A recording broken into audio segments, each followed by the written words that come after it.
மத்தேயு நற்செய்தி அதிகாரம் 10. திருத்தூது பொழிவு.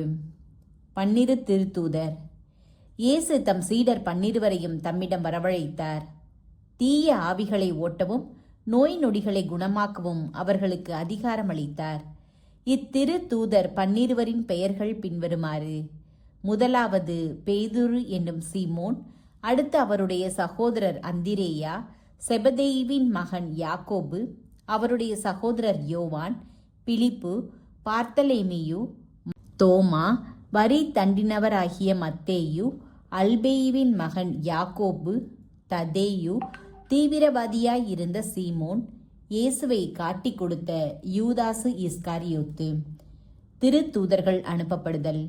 இயேசு இந்த 12 அனுப்பிய போது அவர்களுக்கு அறிவுரையாக கூறியது: பிற இனத்தாரின் எப்பகுதிக்கும் செல்ல வேண்டாம், சமாரியாவின் நகர் எதிலும் நுழைய வேண்டாம், மாறாக வழி தவறி போன ஆடுகளான இஸ்ரேல் மக்களிடமே செல்லுங்கள். அப்படி செல்லும்போது விண்ணரசு நெருங்கி வந்துவிட்டது என பறைசாற்றுங்கள். நலம் குன்றியவர்களை குணமாக்குங்கள், இறந்தோரை உயிர் பெற்றெழச் செய்யுங்கள், தொழுநோயாளரை நலமாக்குங்கள், பேய்களை ஓட்டுங்கள். கொடையாக பெற்றீர்கள், கொடையாகவே வழங்குங்கள். பொன், வெள்ளி, செப்பு காசு எதையும் உங்கள் இடைக்கச்சைகளில் வைத்து கொள்ள வேண்டாம். பயணத்திற்காக பையோ, 2 அங்கிகளோ, மிதியடிகளோ, கைத்தடியோ எடுத்துக்கொண்டு போக வேண்டாம். ஏனெனில் வேலையாள் தம் உணவுக்கு உரிமை உடையவரே. நீங்கள் எந்த நகருக்கோ ஊருக்கோ சென்றாலும் அங்கே உங்களை ஏற்க தகுதியுடையவர் யாரென கேட்டறியுங்கள்.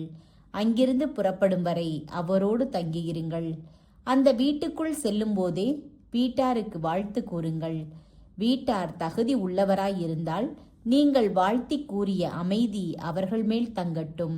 அவர்கள் தகுதியற்றவர்களாயிருந்தால் அது உங்களிடமே திரும்பி வரட்டும். உங்களை எவராவது ஏற்றுக்கொள்ளாமலோ நீங்கள் அறிவித்தவற்றிற்கு செவி சாய்க்காமலோ இருந்தால் அவரது வீட்டை அல்லது நகரை விட்டு வெளியேறும் பொழுது உங்கள் கால்களில் படிந்துள்ள தூசியை உதறிவிடுங்கள். தீர்ப்பு நாளில் சோதோம் கொமோரா பகுதிகளுக்கு கிடைக்கும் தண்டனையை விட அந்நகருக்கு கிடைக்கும் தண்டனை கடினமாகவே இருக்கும் என நான் உறுதியாக உங்களுக்கு சொல்லுகிறேன். அனுப்பப்பட்டவர் அடையும் துன்பங்கள். இதோ, ஓநாய்களிடையே ஆடுகளை அனுப்புவதைப் போல நான் உங்களை அனுப்புகிறேன். எனவே பாம்புகளைப் போல முன்மதி உடையவர்களாகவும் புறாக்களைப் போல கபடு அற்றவர்களாகவும் இருங்கள். எச்சரிக்கையாக இருங்கள். ஏனெனில் மனிதர்கள் உங்களை யூத சங்கங்களிடம் ஒப்புவிப்பார்கள். தங்கள் தொழுகை கூடங்களில் உங்களை சாட்டையால் அடிப்பார்கள். என் பொருட்டு ஆளுநர்களிடமும் அரசர்களிடமும் உங்களை இழுத்து செல்வார்கள். இவ்வாறு யூதர்கள் முன்னும் பிற இனத்தவர் முன்னும் சான்று பகர்வீர்கள். இப்படி அவர்கள் உங்களை ஒப்புவிக்கும் பொழுது என்ன பேசுவது, எப்படி பேசுவது என நீங்கள் கவலைப்பட வேண்டாம். நீங்கள் என்ன பேச வேண்டும் என்பது அந்நேரத்தில் உங்களுக்கு அருளப்படும். ஏனெனில் பேசுகிறவர் நீங்கள் அல்ல, மாறாக உங்கள் தந்தையின் ஆவியாரே உங்கள் வழியாய் பேசுவார்.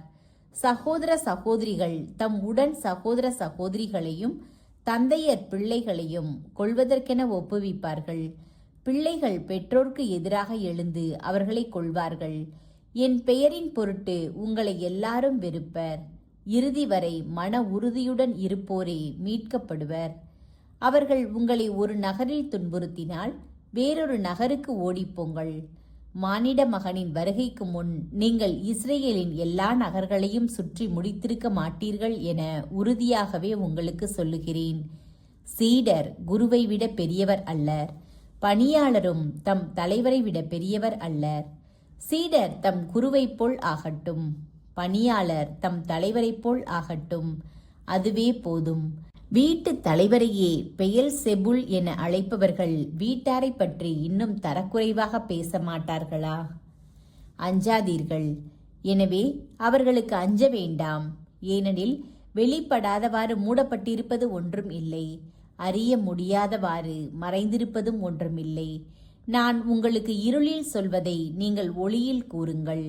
காதோடு காதாய் கேட்பதை வீட்டின் மேல் தளத்திலிருந்து அறிவியுங்கள். ஆன்மாவை கொள்ள இயலாமல் உடலை மட்டும் கொள்பவர்களுக்கு அஞ்ச வேண்டாம். ஆன்மாவையும் உடலையும் நரகத்தில் அழிக்க வல்லவருக்கே அஞ்சுங்கள். காசுக்கு 2 சிட்டுக்குருவிகள் விற்பதில்லையா? எனினும் அவற்றுள் ஒன்று கூட உங்கள் தந்தையின் விருப்பமின்றி தரையில் விழாது. உங்கள் தலைமுடியெல்லாம் எண்ணப்பட்டிருக்கின்றது. சிட்டுக்குருவிகள் பலவற்றை விட நீங்கள் மேலானவர்கள். எனவே அஞ்சாதிருங்கள். மக்கள் முன்னிலையில் கிறிஸ்துவை ஏற்றுக்கொள்தல். மக்கள் முன்னிலையில் என்னை ஏற்றுக்கொள்பவரை விண்ணுலகில் இருக்கும் என் தந்தையின் முன்னிலையில் நானும் ஏற்றுக்கொள்வேன். மக்கள் முன்னிலையில் என்னை மறுதலிப்பவர் எவரையும் விண்ணுலகில் இருக்கிற என் தந்தையின் முன்னிலையில் நானும் மறுதலிப்பேன். பிளவு ஏற்படுதல். நான் உலகிற்கு அமைதி கொணர வந்தேன் என எண்ண வேண்டாம். அமைதியை அல்ல, வாளையே கொணர வந்தேன். தந்தைக்கு எதிராக மகனையும், தாய்க்கு எதிராக மகளையும், மாமியாருக்கு எதிராக மருமகளையும் நான் பிரிக்க வந்தேன். ஒருவருடைய பகைவர் அவரது வீட்டில் உள்ளவரே ஆவர். என்னை விட தம் தந்தையிடமோ தாயிடமோ மிகுந்த அன்பு கொண்டுள்ளோர் என்னுடையோர் என கருதப்பட தகுதியற்றோர். என்னை விட தம் மகனிடமோ மகளிடமோ மிகுதியாய் அன்பு கொண்டுள்ளோரும் என்னுடையோர் என கருதப்பட தகுதியற்றோர். தம் சிலுவையை சுமக்காமல் என்னை பின்பற்றி வருவோர் என்னுடையோர் என கருதப்பட தகுதியற்றோர். தம் உயிரை காக்க விரும்புவோர் அதை இழந்து விடுவர்.